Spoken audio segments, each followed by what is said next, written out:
आमिर खान 12:15 बजे मेरे यहाँ सीन लेकर के आया। भट्ट साहब के साथ जब जुड़ गया तो उसके बाद महेश भट्ट ने मुझे हर फिल्म में काम दिया। तो बोला कि यार देखो, अभी बच्चन साहब के साथ तुम काम कर रहे हो और बच्चन साहब अभी इस वक्त पॉलिटिक्स में भी हैं और शरद पवार के बहुत अच्छे उनके रिलेशन है, संबंध है। तो हम एक दिन चले गए बच्चन साहब के पास। मैंने कहा सर, हाँ बोलो भाई क्या बात है। मैं कहा आपसे कुछ बात करनी। हाँ बोलो क्या बात है। फिर उनके ऑफिस में गया मैं तीसरे दिन। उन्होंने एक बहुत बढ़िया लेटर, बहुत ही अच्छा लेटर लिख करके मेरे लिए, तो वो लेकर के फिर मैं पवार साहब के यहाँ गया।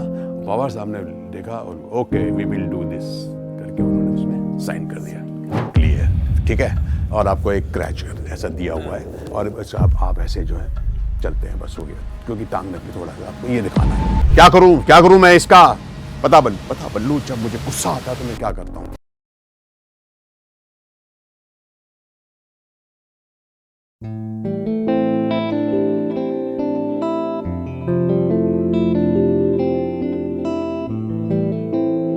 Welcome to AR Discovery sir.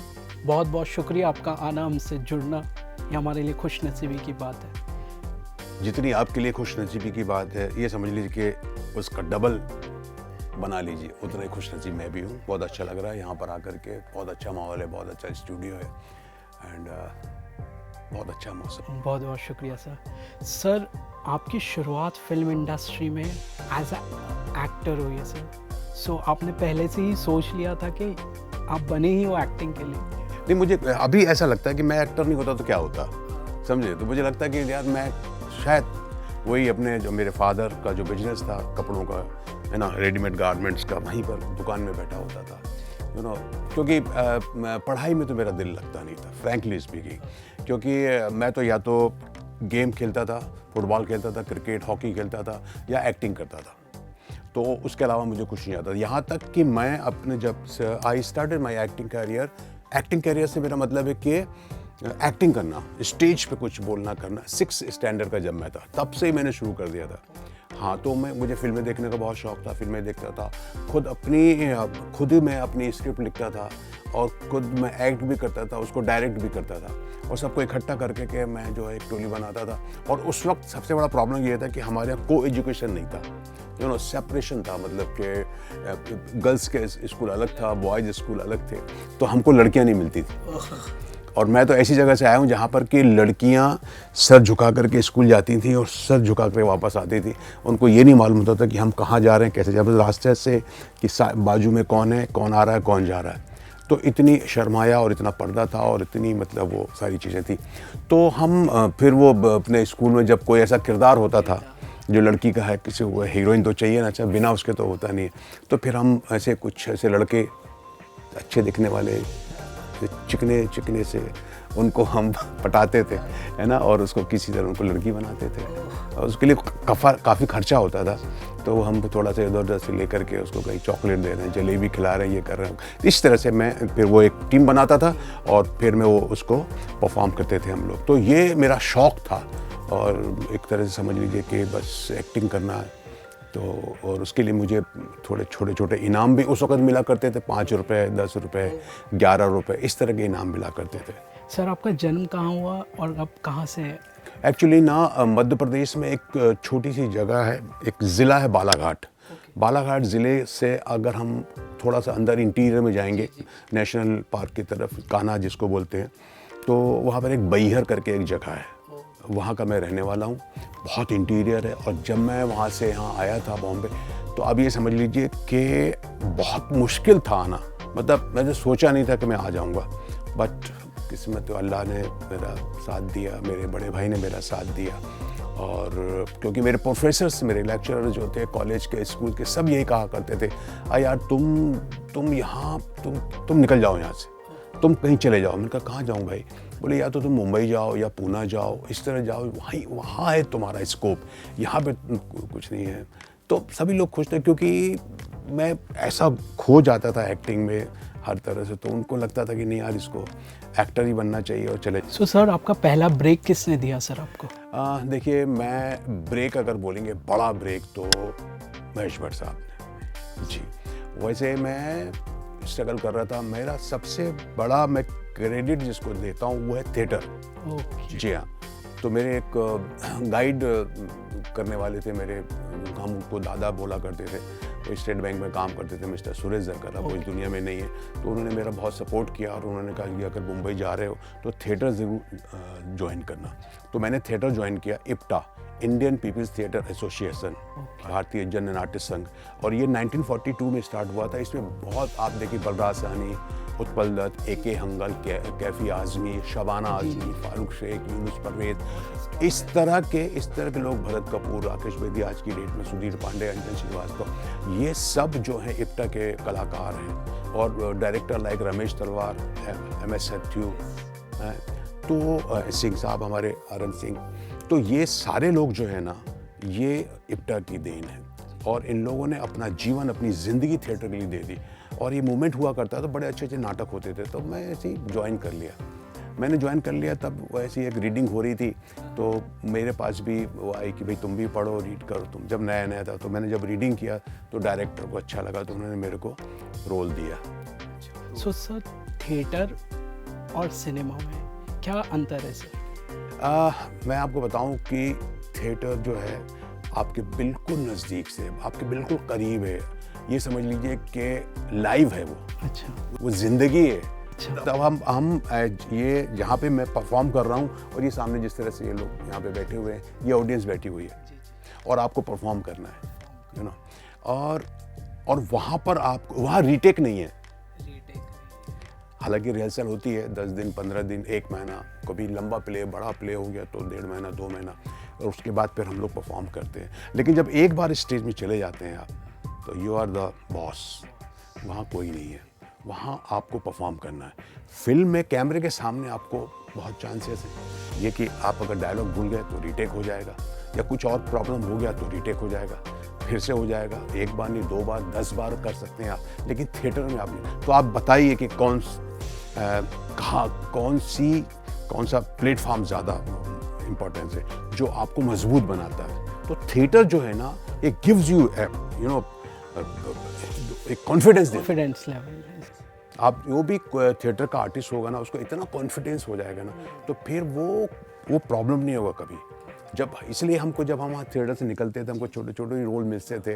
तो मैंने राजेश खन्ना के साथ एक फिल्म की, थोड़ी सी बेवफाई, जब पहले 2 सीन मिला मेरे को, बच्चन साहब के साथ किया, कालिया, तो वहाँ पर मतलब ऐसा कुछ प्रॉब्लम नहीं हुआ, समझे ना। तो थिएटर से हमको बहुत फ़ायदा, and I was picked up from theatre only. हाँ, मेरा एक प्ले था, उसका नाम था लोक कथा 78, जो मिस्टर रमेश तलवार जो थे हमारे डायरेक्टर, उन्होंने डायरेक्ट किया था।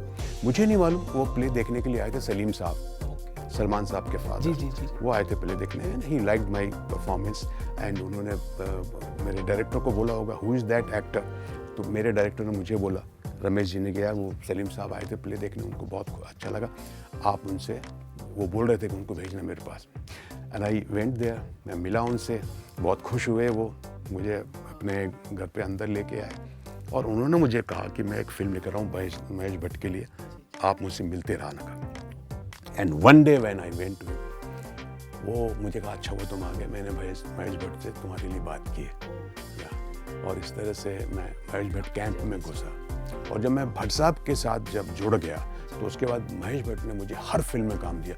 At least 15 films I have done with Mahesh Bhatt, right from, आप कुछ भी कह लो कि स्वयं फिल्म थी एक, उसके बाद आशिकी, दिल है के मानता नहीं, सड़क, साथी, हमें राही प्यार के, सर, गुमराह, मिलन।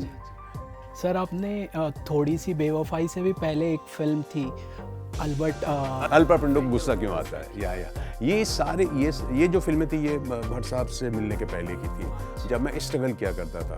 तो कहीं यहाँ चले गए, वहाँ चले गए, वो टाइम पे स्ट्रगल बहुत ही मतलब मुश्किल था। सर, आपने नसीरुद्दीन साहब के साथ काम किया, सर वो कैसे है on set? Naseer was a great actor, is a very great actor and very natural actor, और वो भी थिएटर से, still he is doing theatre आज की डेट में, थिएटर से हैं, प्लस वो पूना इंस्टीट्यूट से हैं, वहाँ से हैं, वो तो बहुत अच्छे एक्टर। फिर आपने आमिर खान सर के साथ, फिर जो आपका मिलन हुआ, हमें राही प्यार के, जी। तो आपकी ऐतिहासिक मूवी में से एक है। तो सर, आपका ब्रेक कैसे मिला उसमें, उस मूवी में?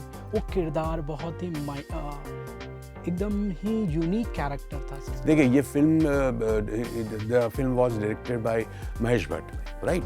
तो वो तो उनकी एक कड़ी है मेरी, मतलब भट्ट साहब की। तो भट्ट साहब के साथ तो इसके पहले मैं काम कर चुका था, आशिकी कर चुका था, जुनून कर चुका था, साथी कर चुका था, सड़क कर चुका था। उसके बाद ये आई थी ये फिल्म। उसके बाद एक और फिल्म थी भट्ट साहब की सर, जिसमें नसीर भाई थे, परेश रावल थे, उसमें भी मैं था। उसमें मेरा डिफरेंट रोल था, उसमें नेगेटिव रोल था, विलन का रोल था उसमें, जहाँ पे मैं गर्दन काटता हूँ सामने वाले की, तो वो ये भट्ट साहब ने जो हमें राय प्यार के में जो, और इसके प्रोड्यूसर ताहिर हुसैन साहब, जो कि आमिर साहब के फादर जो वो थे, उसके प्रोड्यूसर। और जब ये फिल्म उनके पास आई तो उन्होंने एक फिल्म मैंने की थी भट्ट साहब के साथ, स्वयं।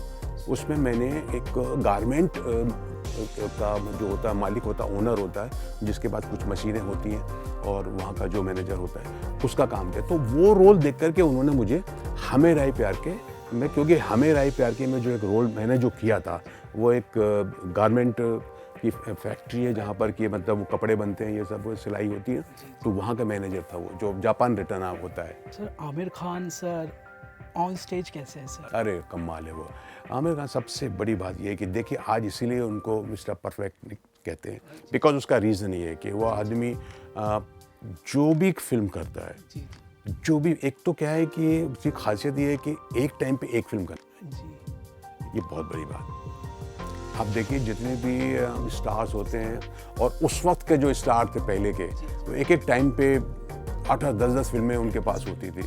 आज इस सेट पे हैं, उसके बाद फिर शाम को दूसरे सेट पे हैं, उसके बाद तीसरे सेट पे, इस तरह से होता था। लेकिन आमिर खान जो है एक वक्त में एक फिल्म करते हैं और पूरा अपना 100% उस फिल्म को देते हैं।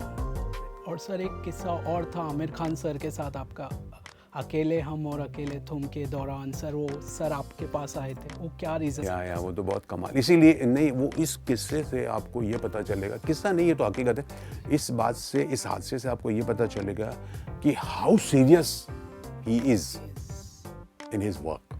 फिल्म के बारे में इतना सिंसियर आदमी मैंने नहीं देखा कोई सर, फ्रैंकली स्पीकिंग। अभी मैं सुनाने जा रहा हूँ, इससे आपको पता चल जाएगा कि आदमी कितना इन्वॉल्व होता है किसी भी प्रोजेक्ट में।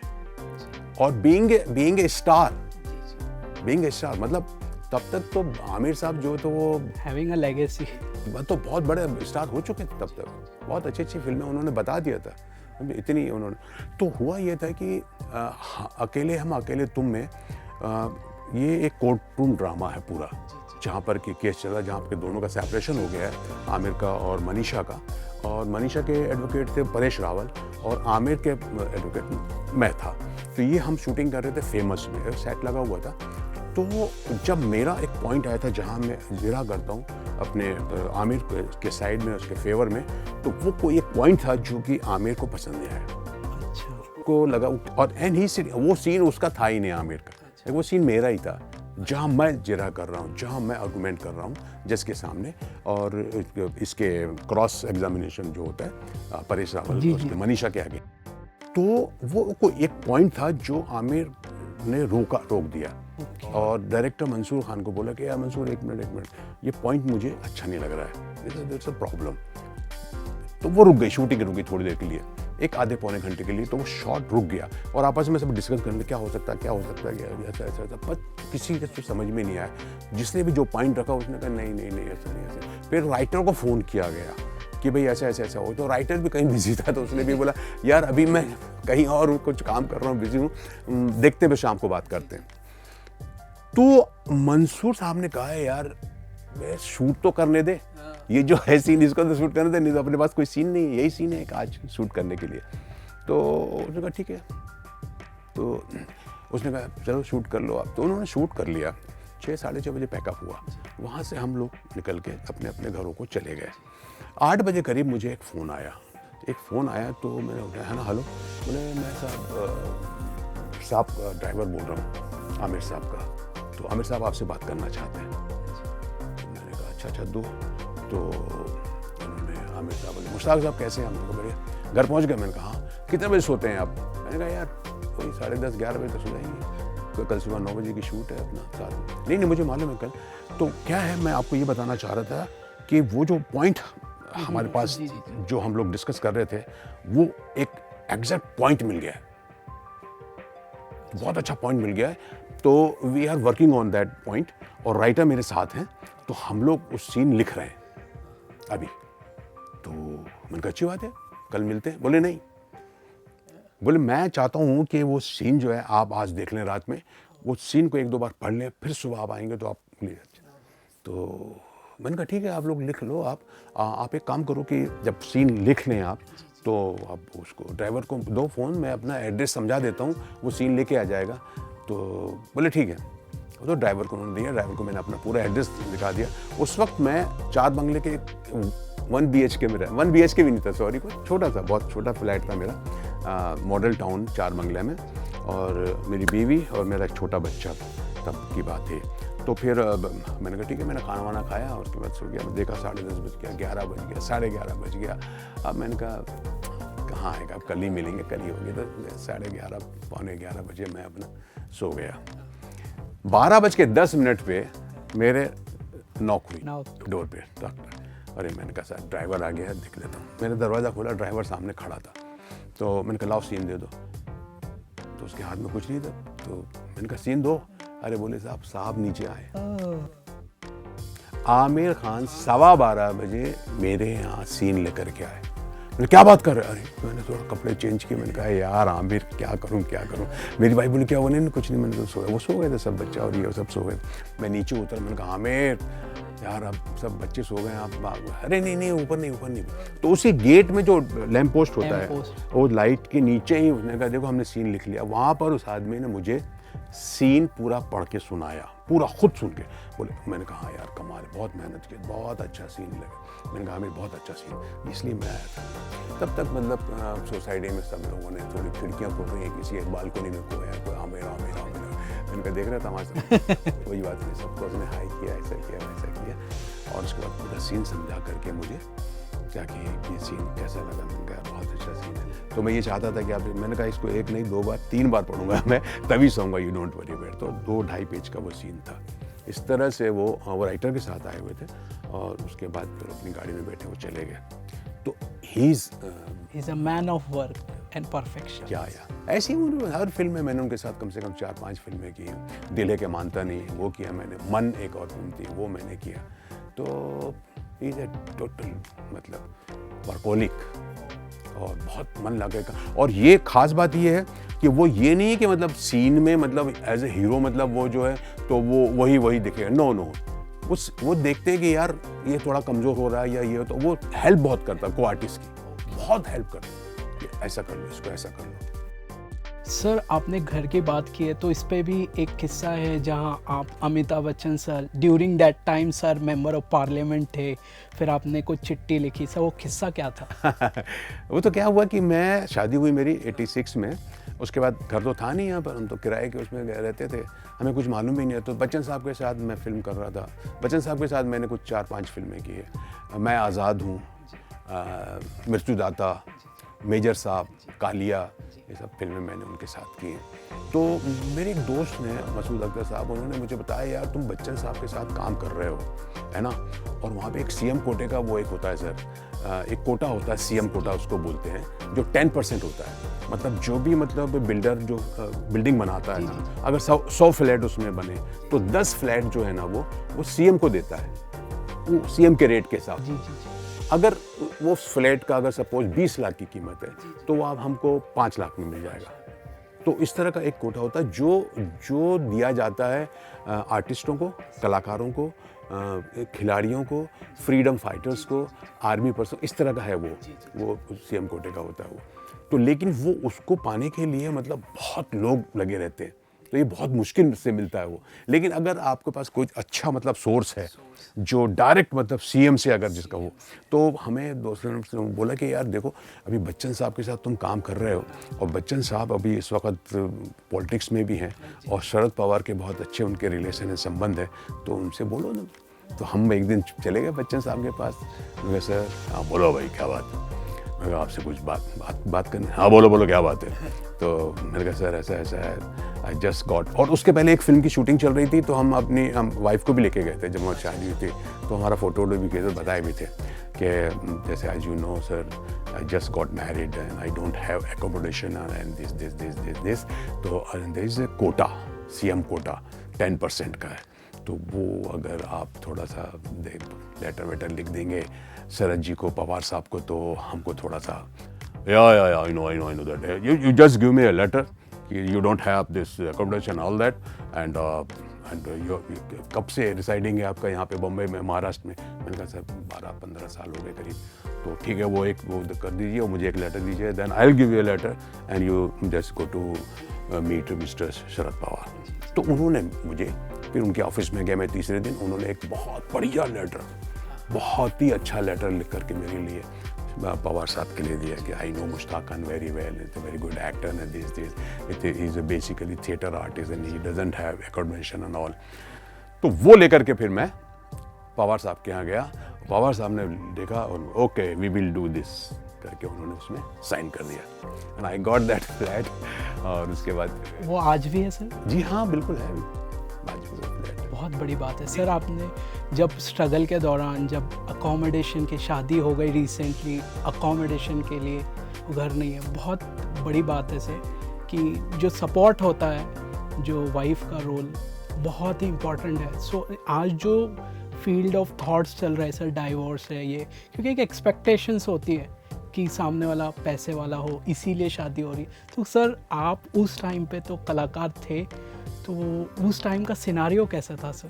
वो टाइम पे तो इतना मुश्किल था आमिर साहब, मैं आपको सही बता रहा हूँ कि it was very difficult to get into the films frankly.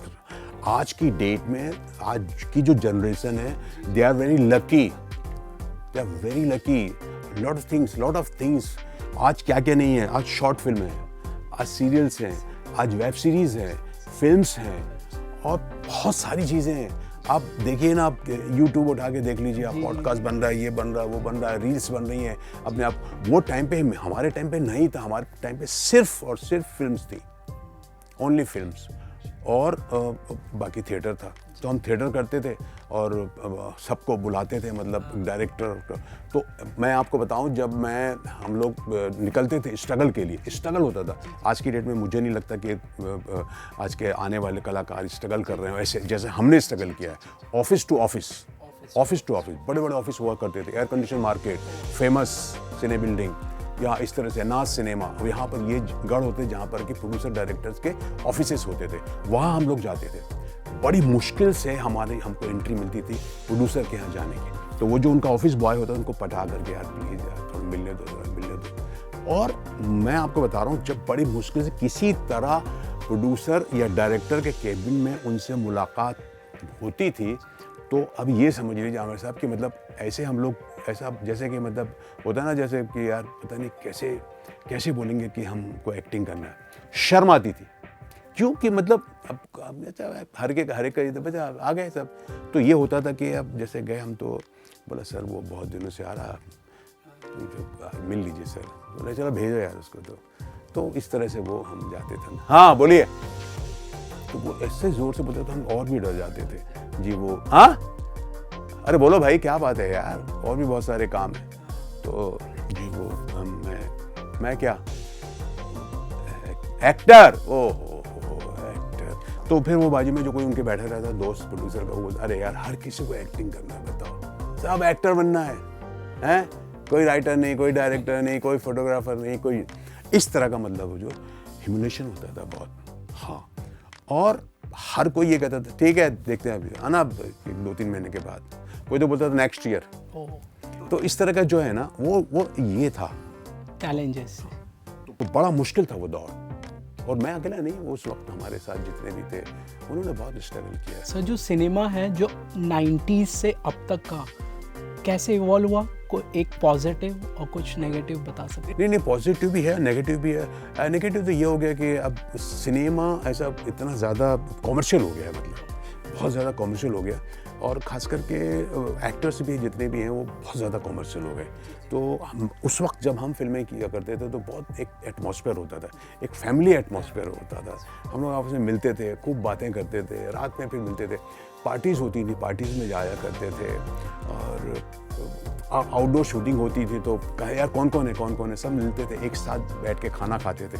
आज की डेट में वैसे नहीं, आज तो ये है कि बस वेनिटीज़ हैं और hi hello hi how are you, मतलब ये है बस, ये उसके बाद खत्म। पर्सनल कनेक्शन नहीं कुछ नहीं है, काफ़ी। तो सर जो आपने बताया है कि सिनेमा ऐसे इवॉल्व हुआ है, जो नेगेटिव जो पर्सनल डिसकनेक्शंस हो गए सर, सो सर जो अब नए एक्टर्स आ गए और पहले जो एक्टर्स थे सर उनमें क्या अंतर है अभी, लाइक कि वो जो लेगेसी है और जो आज की लेगेसीज है, सो उसमें क्या फ़र्क है? जैसे आपने अमिताभ बच्चन सर के साथ भी काम किया, अक्षय कुमार सर के साथ, अभी रिसेंट एक्टर्स के भी साथ काम किया, सो सर क्या चेंजेस आपको लगता है? जैसे मैंने कहा ना, मैं आपको बता रहा हूँ कि इतना फ़र्क हो गया है कि इंसानियत और वो ख़त्म हो गई है जहाँ तक मैं समझता हूँ। और एक जैसे हम लोग काम किया करते थे फिल्म में मिल कर के, जैसे कि मैंने आमिर साहब के बारे में बताया या बच्चन साहब, और ये तो बच्चन साहब जब आप साथ आप जैसे अब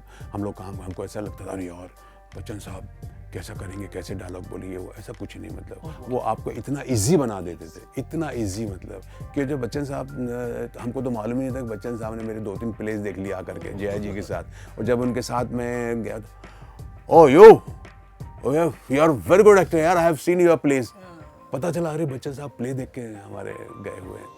तो वो एक दूसरे को वो तारीफ करना, एक दूसरे को सहारा देना, एक दूसरे का साथ देना, है ना, और सामने वाले आर्टिस्ट को इजी बना देना काम, ताकि काम अच्छा हो, वो सारी चीज़ें अभी मिसिंग है, अभी मिसिंग, वो मिसिंग है। बाकी एक दूसरे से मिलना जुलना और सीन के बारे में बात करना, वो मिसिंग है। अरे कही है कि चलो ख़त्म करो अभी यार, इसका क्या है उसका क्या है। वो सर जो एक हमने जो लर्न किया, एक फिल्म समाज को 10 साल आगे, और सही फिल्म समाज को 10 साल आगे, और एक वही फिल्म समाज को 10 साल पीछे भी लेकर जा सकती। तो सर आपने ये इवैल्यूएशन देखा है, तो इसके लिए कुछ मैसेज? देखिए मैं जहाँ तक समझता हूँ, जैसे पहले फिल्में बना करती थी और जिनमें अब ज़्यादातर देखिए पारिवारिक फिल्में बहुत, जी, जैसे परिवार फिल्म बन रही है, संसार फिल्म बन रही है, गृहस्थी, घराना, इस तरह के जो प्रॉब्लम्स होते थे घर के, उसको लेकर के फिल्में बनती थी, तो उससे थोड़ा सा एक वो होता था, और प्रोग्रेसिव फिल्में बनती थी, समझे ना। तो आज की डेट में आप देख रहे हैं, देखिए अच्छी बात भी है कि आज करंट फिल्में, करंट टॉपिक पे ज़्यादातर फिल्में बन रही हैं, आपने देखेंगे तो। और वो लेगेसी जो आप जिसकी बात कर रहे हैं, वो तो उस वक्त भी थी, आज भी है, वो उसका, उसमें इतना कोई फर्क नहीं पड़ा है। एंड ये है कि कुछ अच्छी बातें भी हुई हैं, कुछ अच्छी बातें ये हुई हैं कि उस वक्त ज़्यादातर ये देखा जाता था कि यार ये हीरो लगता है कि नहीं, आप समझ मेरी बात? जी। तो आप अगर देखेंगे ना, तो पिछली फिल्मों को देखेंगे आप, जैसे आप या तो राजेश खन्ना देख लो, देवानंद देख लो, जॉय मुखर्जी देख लो, विश्वजीत देख लो, ये तो मनोज कुमार, ये वो सब, राजेंद्र कुमार, उनकी हाइट देखो सर, खूबसूरत दिखने वाले लोग तो दिखते थे, अरे क्या बात है हीरो है। वो आज की डेट में एकदम डिफरेंट हो गया। आप कैसे दिखते हैं वो मैटर नहीं करता, कोई मैटर नहीं करता, आप एक्टर कैसे, ये मैटर करता। जी हाँ, ये बात बहुत अच्छी हुई है कि आप में टैलेंट कितना है, और किस तरह से आप जो है अपने टैलेंट से अट्रैक्ट करते हैं। वो उस वक्त अट्रैक्शन होता था पर्सनैलिटी पे, यार क्या हाइट है यार, क्या दिखता है, क्या बात है यार, है ना। आज ये नहीं, अरे यार क्या एक्टर है। सो सब पर्सनालिटी जैसे बेसिकली बहुत मेजर रोल प्ले करती है। जी सर, आपका एक कैरेक्टर था बल्लू, जो हम बचपन से देख के आ रहे हैं, हमारे फादर वो रिपीट करते थे कि वो एक्ट को बल्लू। सर वो कॉन्सेप्ट, जहाँ वो एक ऐसा कॉन्सेप्ट, ऐसा किरदार था जो उस मूवी में बहुत यूनिक लगा। सो सर उसका कुछ आप शेयर कर सकते हो? मैं आपको बताऊं, जब ये फिल्म बन रही थी वेलकम, फर्स्ट वेलकम की बात कर रहा हूँ मैं, तो अनीस बज़मी साहब मुझे काफ़ी फिल्म, इसके पहले मैंने काम कर चुका, उनके साथ फिल्म किया था मैंने, प्यार तो होना ही था, गोपी किशन उन्होंने एक फिल्म लिखी थी, वो भी मैंने किया था। फिर एक फिल्म थी राधे श्याम सीताराम, जो अभी कंप्लीट नहीं हो पाई, तो उसमें मैंने काम किया था। फिर एक फिल्म शायद आपने मेरी देखी होगी, गोविंदा डबल रोल में था उसमें, सैंडविच करके, सैंडविच मूवी, हम दो हमारा एक, वो थी। तो जब इन्होंने मुझे वेलकम के लिए बुलाया तो बोले भाई ऐसा है कि एक फिल्म बना रहे हैं हम लोग वेलकम, और उसमें आपका एक रोल हमने सोचा हुआ है, तो आपको चलना है दुबई। तो इस तरह की बात हुई जब हम ऑफिस में गए उनके। तो मैंने कहा अब मैं उनसे क्या बोलता कि भैया क्या रोल है बताओ, पूरा समझाओ। दूसरा कोई डायरेक्टर होता तो मैं उसको बोलता था मेरे को थोड़ा रोल के बारे में बता दीजिए, तो अनीस भाई से नहीं पूछता। अनीस भाई ने कहा रोल है बस, हो गया। तो चले गए, सब चले गए। शूटिंग शुरू हुई, आप बिलीव कीजिए, उन्होंने कहा भाई आपकी एक टांग जो है ना, ये समझ लो नकली है, ठीक है, और आपको एक क्रैच ऐसा दिया हुआ है, और बस आप ऐसे जो है चलते हैं, बस हो गया, क्योंकि टांग नकली, थोड़ा सा आपको ये दिखाना है, राइट। बाकी बात में बात करेंगे, ठीक है।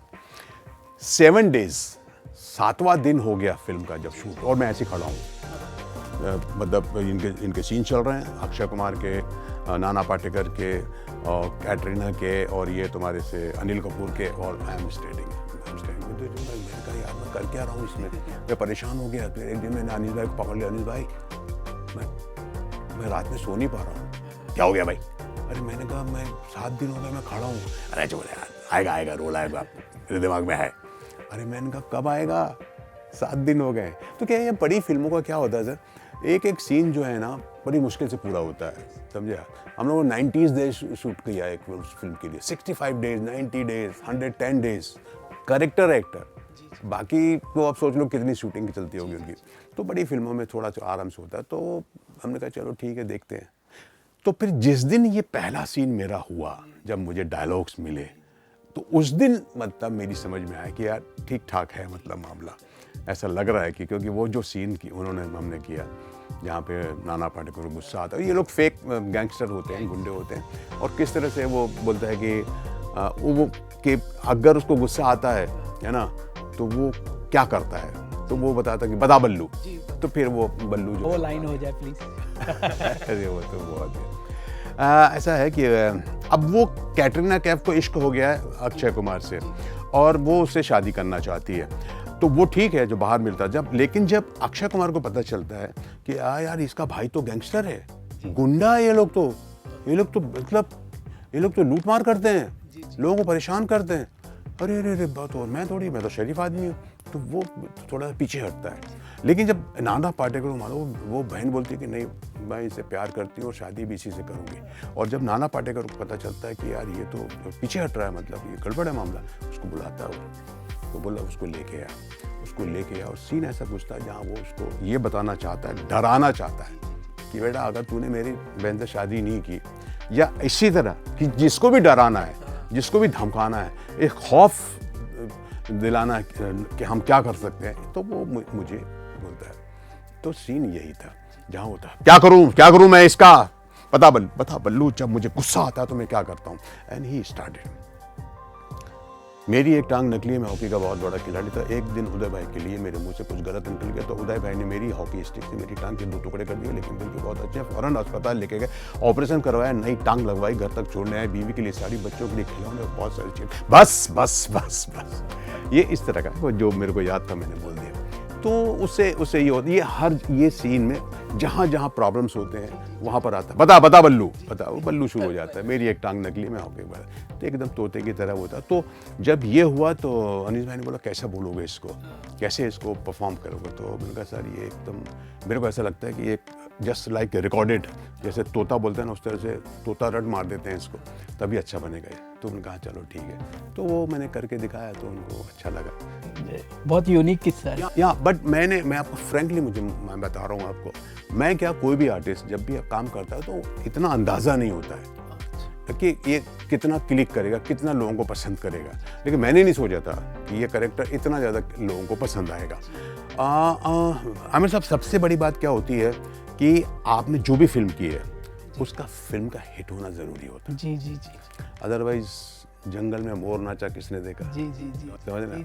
तो फिल्म का चलना, फिल्म का लोगों का देखना बहुत ज़रूरी होता है। तो उसमें फिर आपका कैरेक्टर जो भी आपने किया है वो सब याद करते हैं। तो उसको शोले फिल्म बनी, अब लोग सांबा को भी जानते हैं, जो पहाड़ पे बैठा हुआ, उसकी लाइन ही नहीं कुछ दे, 2 लाइन बोलता है, बोल गया। कितने आदमी थे? कितने आदमी थे वो आज बता। और सरकार हमारे पर कितना इनाम रखा है साहबा, बोले 50 पूरे 50,000, ये डायलॉग तो है। बट लोग सांबा को भी जानते हैं बिकॉज वो फिल्म इतनी बड़ी हिट हुई थी, सालों साल चली थी। तो फिल्म का चलना बहुत ज़रूरी होता है। जब आप फिल्म चलती है तो आप भी चलते हैं, लोग आपको पसंद करते हैं। तो इस तरह का कैरेक्टर था, थोड़ा यूनिक कैरेक्टर था, ये अलग टाइप का कैरेक्टर था, इसके लिए लोगों ने उसको बहुत पसंद किया। सर स्टार कास्ट जैसे Akshay Kumar sir, Nana Patekar sir, so on stage कैसे है सर? अरे बहुत बढ़िया, बहुत मज़ा आता था, बहुत मज़ा। और सर आपने अक्षय कुमार सर के साथ बैक टू बैक फिल्म काफ़ी फिल्में की मैंने उनके साथ, बॉस भी की है, उसके बाद फिर मैंने रावड़ी राठौर की है, उसके बाद और भी फिल्में की है मैंने काफ़ी। का बहुत इम्पैक्ट रहा राउडी राठौड़ में भी। या। आप भैया जी के असिस्टेंट रहते हो बहुत ही यूनिक कैरेक्टर था सर। आपने अक्षय कुमार की सर आपने एक इंटरव्यू में मेंशन किया था जहाँ आपने पेड डिस्पैरिटी पे बात की थी सर, कि उस समय का जो लाइक स्टार कास्ट होता था उतना हमको पे किया जाता था। देखिए सर, ये एक इंडस्ट्री का दस्तूर है, समझे ना, होता है ये मान के चलना चाहिए, ऐसा कोई प्रॉब्लम नहीं है। स्टार होता है, समझे ना। तो एक ऐसे इंटरव्यू था तो जहाँ मुझे पूछा गया कि भाई जब इसके बारे में जब बात हुई पेमेंट को लेकर के, तो मैंने बोला था ये बात, मैंने कहा देखो यार, हम लोग को जो पेमेंट मिलता है ना, हम लोग जितनी मेहनत करते हैं, मैं अपनी बात नहीं, मैं अपने सारे कैरेक्टर आर्टिस्ट की बात कर रहा हूँ, किस तरह से मेहनत करते हैं वो लोग, किस तरह से अपने कैरेक्टर में खो जाते हैं। मैं अपनी बात नहीं, कितने आर्टिस्ट हैं, आज देख लीजिए आप, हैं मेरे जैसे बहुत सारे आर्टिस्ट हैं जो बहुत मेहनत करते हैं और अपने किरदार में खो जाते हैं, और हर तरह से उनका कॉपरेशन होता है, लेकिन उनको उतना नहीं मिलता जितना मिलना चाहिए। तो मैंने कहा ये तो जो स्टार्स लोग का जो स्टाफ है ना, वो हमसे ज़्यादा लेके जाए। और वो मैं पर डे के हिसाब से बोला था। अच्छा। क्योंकि हम जैसे कि हमने ये फिल्म की बात कर रहा हूँ मैं, 95 डेज शूट किया, 110 डेज हमने शूट किया, 65 डेज शूटिंग किया। तो अब हमको जब फिल्म शुरू होती है तो हमको क्या प्रोड्यूसर क्या बोलता है, सर ये रोल आपका कुछ 20 से 25 दिन लगेंगे। बताइए अब 20 से 25 दिन के हिसाब से आपका एग्रीमेंट बनता है, राइट? अब पता चला कि 25 दिन हो गए जी, फिर 15 दिन मांग लिए, इसका क्या? पहले से चलो वो भी कर दिए, 40 दिन हो गए, फिर 10 दिन और चाहिए, तो ये गड़बड़ है। तो वहां पर मैंने कहा था कि भैया आप हिसाब लगाओगे, रेशो देखोगे, आप एवरेज लगाओगे, तो ये जो स्टार्स के जो स्टाफ है वो हमसे ज्यादा पैसे लेके जा रहा है। This is the fact. क्योंकि हम अच्छा प्रोड्यूसर्स हम गए, भैया क्या हुआ, ये आपने तो 25 दिन हो गए थे, वो हो गया, 15 दिन और दे दिए, 10 दिन और मांग रहा है। अरे यार, तो वो क्या बोलता मालूम, अरे यू शुड बी हैप्पी, आप बड़ी फिल्म है ये। अब अरे मैंने कहा बड़ी फिल्म तो है, लेकिन पैसा तो वही है। अरे भाई ऐसा ही है, अभी मैं क्या करूं, मैं थोड़ी मांगा डेट आपको, तो डायरेक्टर मांग रहा है, वो पूरा डायरेक्टर पे ढकेल देता। सर आपने थिएटर, सिनेमा, OTT, सर आपको सबसे ज़्यादा किस में मज़ा आया? क्योंकि हर एक की कुछ ना कुछ पॉइंट्स होते हैं जो अलग करता है सिनेमा को OTT से, OTT को थिएटर से। देखिए मैं आपको बताऊं, मैंने सबसे ज़्यादा एंजॉय थिएटर में किया है, बहुत एंजॉय किया। मतलब हम लोग इतना एंजॉय करते थे थिएटर में। अब जब हम थिएटर में पहुंच जाते थे, जब हमारा शो शुरू होता था, उसके बाद मतलब मैं तो ये होता था कि शो ख़त्म होने के बाद मैं भागता था, क्योंकि डायरेक्टर मेरे को पकड़ लेगा, बोले तेरे क्या कर रही थी, ये क्यों किया तुमने। वो क्या होता था, वहाँ पे इम्प्रोवाइज बहुत करते थे हम लोग, बहुत इम्प्रोवाइज करते थे। थिएटर का क्या होता था सर, थिएटर में हालांकि पैसा बिल्कुल, खास करके हिंदी थिएटर में तो बिल्कुल भी पैसा नहीं है, फ्रैंकली स्पीकिंग, बट रोल्स बहुत अच्छे करने को मिलते थे, सीखने के लिए बहुत मैं बता रहा हूँ आपको ना, बहुत कुछ सीखने को मिलता था, बहुत कुछ, हर तरह के रोल। तो मैं तो एक प्ले था मेरा बकरी, उसमें तो मैंने 7-8 कैरेक्टर किए। उसमें ये हो गया था कि सपोज कोई एक्टर कहीं शूटिंग में जा रहा है या अवेलेबल नहीं है, तो डायरेक्टर बोलता कहाँ मुश्ताक, कहाँ बुलाओ उसको, ये भाई तुमको ये करना है। अरे सर परसों, हाँ परसों को, तो 2 दिन में मैं वो कैरेक्टर तैयार करता था। उसका रीज़न ये था कि मुझे मालूम था, पूरा प्ले मुझे मालूम होता था, तो हमारे सामने होता था वो। तो रोज़ की रिहर्सल होती थी, शोज़ होती थी, तो सबके डायलॉग याद कर लिए थे। अरे वाह। जो भी कैरेक्टर अगर मिसिंग है, कोई कुछ प्रॉब्लम है, अवेलेबल नहीं है, तो फट से मुझे बोला जाता था और मैं रिपोर्ट करते थे। समझ रहे हैं आप मेरी बात? हाँ, टाइमली। सो सर, जो इवैल्यूएशन आपने बताया, सो सर आपका सबसे चैलेंजिंग वक्त कौन सा था सर? चैलेंजिंग वक्त तो दोस्त स्ट्रगल का था, क्योंकि क्या हो गया था कि मैं आ तो गया था अपने घर से, लेकिन बड़ा मुश्किल था यहाँ पे सरवाइव करना।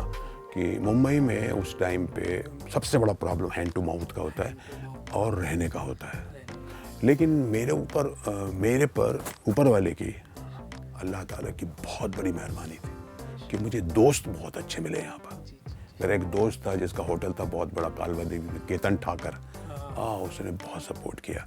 फिर हमारे दोस्त थे सेंटा क्रूज में पॉपुलर मिल्क सेंटर, वो हमारे दो फैन थे वो एक्चुअली, तो हम उनके यहाँ जाया करते थे। तो वहाँ वो चाय भी मिलती थी और उनका फिर खाना आता था रात में, टिफ़िन आता था, तो वो खाना भी खिलाते थे बेचारे। तो इस तरह ना मुझे हेल्प बहुत मिली। लेकिन हाँ, वो दौर इतना ऐसा था कि मैं रेलवे स्टेशन में प्लेटफॉर्म में भी सोया हूँ, क्योंकि हमारे पास किराया नहीं था, तो मकान मालिक ने हमारा सामान बाहर कर दिया था और बोले कि अब जब रात में हम घर पहुँचे अपना जहाँ हम किराए पे रहते थे, तो देखा सामान पड़ा हुआ हमारा बाहर, कहाँ जाएं।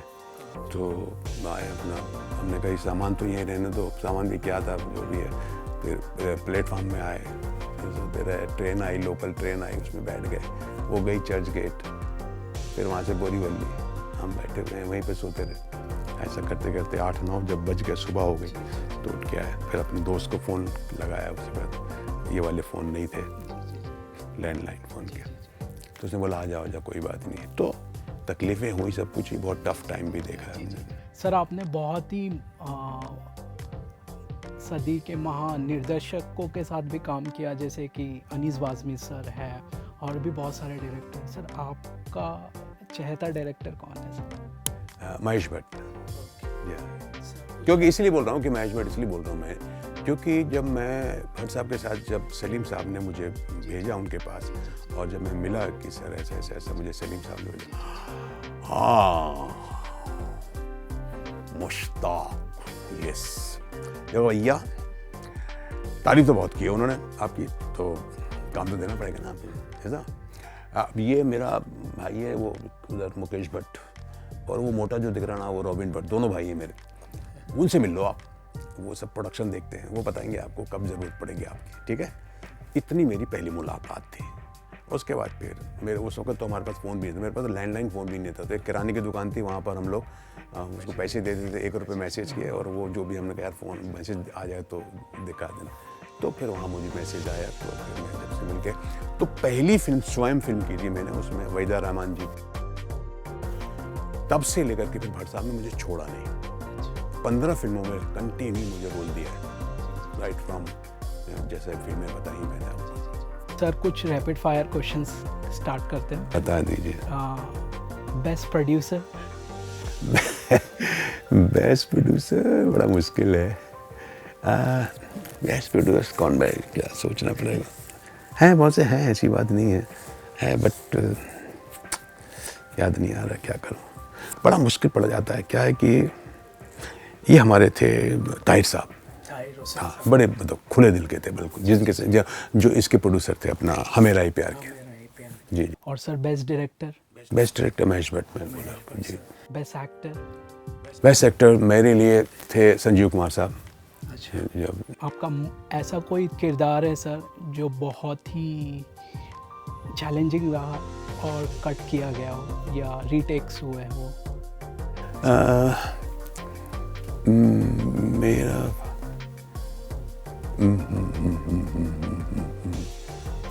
मेरे बहुत सारे ऐसे रोल्स रहे जहाँ पर कि चैलेंजिंग तो नहीं थे मेरे लिए, क्योंकि मैंने सारे रोल्स अच्छे ही किए थे, बट मुझे याद नहीं आ रहा है कि ऐसा कोई कैरेक्टर था। जी जी जी, एग्जैक्टली क्या हमारा क्वेश्चन ये है सर कि आपके जो किरदार आपने निभाए हैं सर, आपका सबसे चैलेंजिंग रोल कौन सा था? या मेरा चैलेंजिंग रोल था सर का। सर, जहाँ पर कि मैं मेरा नेगेटिव, टोटल नेगेटिव था। हाँ ठीक है, अभी समझा मैं आपका क्वेश्चन। वो रोल मेरे लिए इसलिए चैलेंजिंग था कि भट्ट साहब ने मेरे को अलग हटके दी। बाकी जितनी भी मैंने 15 फिल्में भट्ट साहब के साथ की ना, उसमें ज़्यादातर मेरी लाइट रोल्स थे, कॉमेडी रोल्स थे या थोड़ा सीरियस रोल थे। बट सर फिल्म ऐसा था जिसमें मैं मतलब हार्डकोर नेगेटिव रोल जो होता है ना, जो कि कत्ल करता है, जो उसमें मैं कत्ल करता हूँ, गर्दन काटता हूँ मैं, वो ऐसा रोल था। पता नहीं आपने देखा है कि नहीं वो। सर नेगेटिव रोल था। नेगेटिव रोल था उसमें। वो मेरे लिए बड़ा मुश्किल के सब। सो सर, हमारे जो ऑडियंस है सर, वो बहुत यंग है सर। आपकी लाइफ से, आपकी ज़िंदगी से सर, कुछ एक ऐसा मैसेज जो उस पर ध्यान देना चाहिए, जो अभी के उभरते हुए यंगस्टर्स हैं। मेरी सबसे बस यही मशवरा रहेगा मेरा कि भैया देखिए, अगर आप अपने आप को तोल सकते हैं, यू कैन जज yourself what you can do better, सीधी सी बात। और अगर आप में कॉन्फिडेंस है, कॉन्फिडेंस के साथ पेशेंस है, मेहनत है, लगन है, तो वेलकम। क्योंकि देखिए, अब आज हम हैं, कोई इसके पहले हमारे कोई और था, फिर हम आए, फिर अब सामने तो आपको सबको ही आना है। फिल्में तो बनती रहेंगी, फिल्में तो मतलब, और आज की डेट में तो बहुत ज़्यादा प्लेटफॉर्म है ना, बहुत ज़्यादा माध्यम है आने करने के लिए। तो जस्ट जज yourself what you can do better, और बहुत ईमानदारी के साथ आपको काम करना है। और अगर आप अच्छे एक्टर हैं और आपको मालूम है, और सबको मालूम होता है कि आई कैन एक्ट, तो आइए, बहुत सबका स्वागत है और मेरी हार्दिक शुभकामनाएं। बहुत बहुत शुक्रिया सर हमसे जुड़ने का, हमारे साथ वार्तालाप करने का। बहुत बहुत शुक्रिया आपका कीमती वक्त देने के लिए। Thank you so much for thank you very much.